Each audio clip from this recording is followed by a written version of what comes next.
that made me a big star almost overnight. Yeah, it must have been like July of 1976.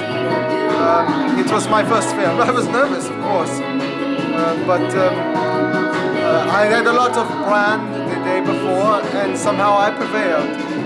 My advantage over most of the other actors who do this kind of work was that I could produce on demand, and that's kind of set me apart, if you will, from the other people.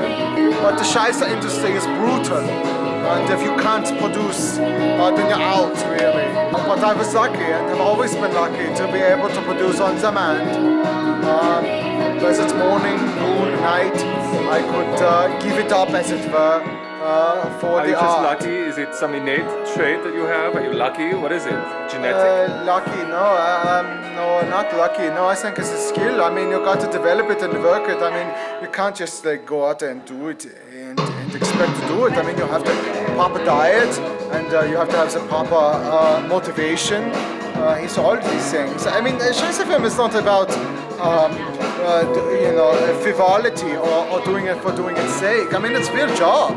I mean, you try to go crap on demand and you give it a whirl. It's impossible to do. But the person under you, if he's your professional, can deal with it. And It's probably happened to them too at some oh point. yeah, sure. But in the Scheiße industry, you're really separated between those on the top and those on the bottom. I don't do the bottom that often.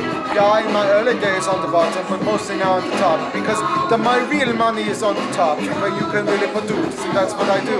I mean, any schmo, it's about schmo, any schmo can do it on the bottom. I mean, you can just accept it. You just have to have a strong nose and a strong constitution. That's amazing. Thank you very much. Danke.